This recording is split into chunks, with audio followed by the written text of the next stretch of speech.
بچہ عزت پائے گا تو عزت کرے گا بھی ضرور۔ نمبر 2، بچے غلطی کر جائیں تو ہمیشہ فوراً غصہ کرنے سے اجتناب کریں، بلکہ سب سے پہلے بچے کو ایک مسکراہٹ دیں، چاہے وہ مسکراہٹ مصنوعی ہی کیوں نہ ہو۔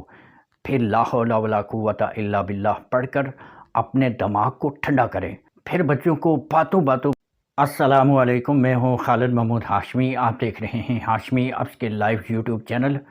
یقین جانیں بچوں کی تعلیم و تربیت کا آغاز حقیقی معنوں میں سب سے پہلے اپنے گھر سے شروع ہوتا ہے۔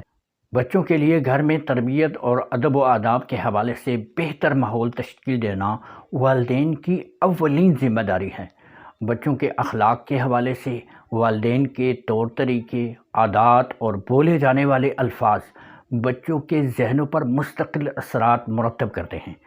بچوں کی شخصیت پر گھر کے ماحول کا گہرا اثر ہوتا ہے۔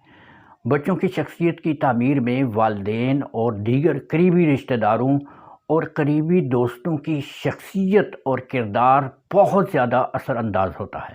اس سلسلے میں بچوں کی تعلیم اور تربیت اور اخلاقی بہتری کے لیے میں آپ کے لیے رہنمائی پیش کروں گا، جو انشاءاللہ عمل کرنے کی صورت میں آپ کے بچوں کی زندگی یکسر بدل کر رکھ دے گا۔ میں آپ کو ایسے 5 کاموں کی طرف رہنمائی کروں گا کہ جن کے شروع کرنے کے ساتھ ہی آپ کے بچے کے اندر تبدیلیاں آنا شروع ہو جائیں گی اور آپ کے بچے آپ کے مطیع اور فرما بردار ہو جائیں گے اور آپ کے قابو میں آ جائیں گے اور آپ کی ہر بات مانیں گے۔ میرا اندازہ ہے کہ آخری پوائنٹ آپ کو پہلی مرتبہ دیکھنے اور سننے کو ملے گا، یہی اس ویڈیو کا اصل پوائنٹ اور خلاصہ بھی ہوگا۔ نمبر 1، ہمیشہ بچوں کو آپ کے لفظ سے مخاطب کریں۔ تم یا عزت نفس مجروح کرنے والے کسی بھی دوسرے لفظ سے پرہیز کریں۔ یہ آپ کا لفظ بچوں کے ساتھ ساتھ آپ کو بھی بہت اوپر لے جائے گا۔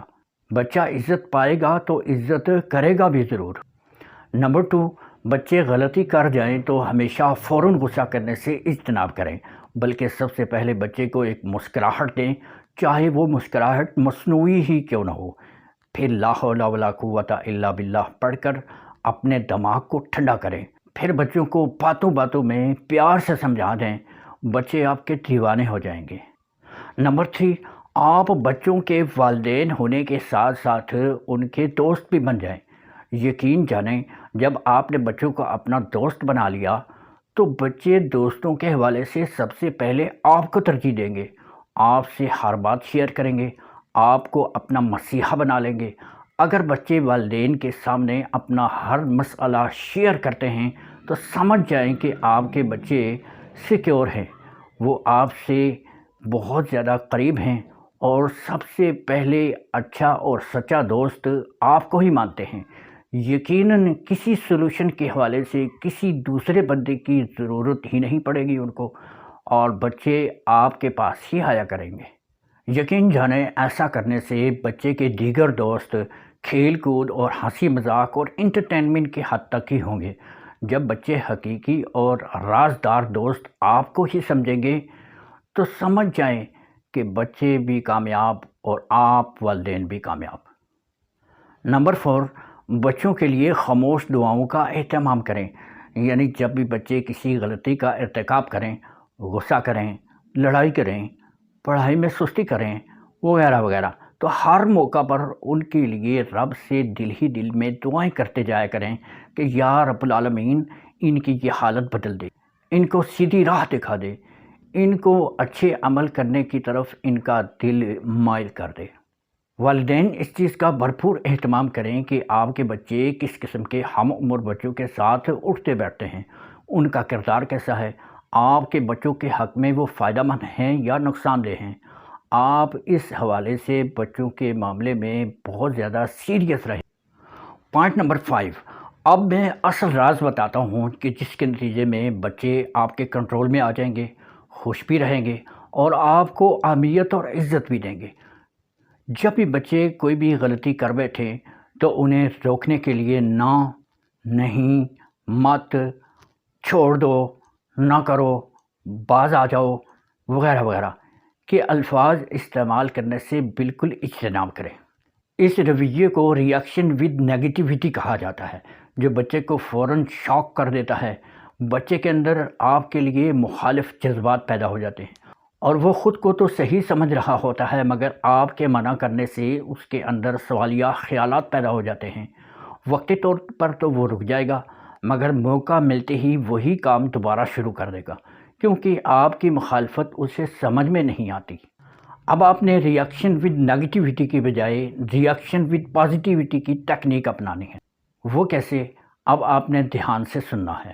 مثلا بچے نے اگر گالی دی ہے تو آپ فوراً تھپڑ مارنے کے بجائے اور یہ کہنے کے بجائے کہ گالی مت دو، گالی نہیں دینی چاہیے، گالی کیوں دی ہے، اس کے بجائے یہ کہیں کہ گالی کے بجائے کم از کم خاموش رہا کریں، یا استغفر اللہ، یا لا حول ولا قوت الا باللہ جیسے الفاظ کہا کریں اور برداشت کر لیا کریں۔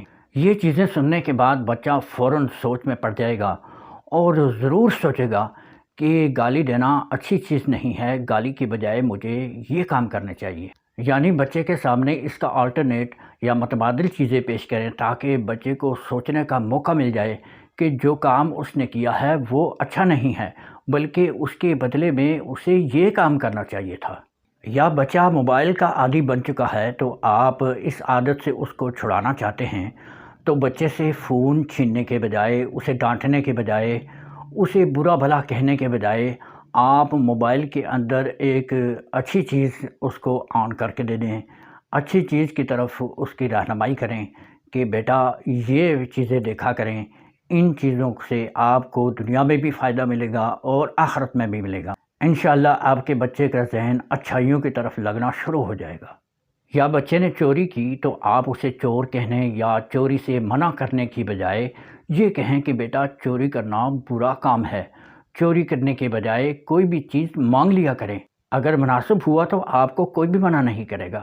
یعنی بچے کو سیکنڈ آپشن دے کر کسی دوسری چیز کی طرف اس کا ذہن لگا دیں، بچے کے اندر اچھائیاں پیدا ہونا شروع ہو جائیں گی، بچے اس برائی سے باز آنا شروع ہو جائیں گے اور آئندہ فوراً ان کے ذہن میں متبادل اچھائیاں پیدا ہونا شروع ہو جائیں گی۔ اب میں آپ کے سامنے ویڈیو کا کنکلوژن پیش کرتا ہوں۔ یہ خلاصہ آپ والدین کے حوالے سے ہے۔ اس کے لیے سب سے پہلے آپ والدین کو مضبوط بننا ہوگا، اپنی سوچ، اپنا لہجہ، اپنا انداز، اپنا طور طریقہ بدلنا پڑے گا۔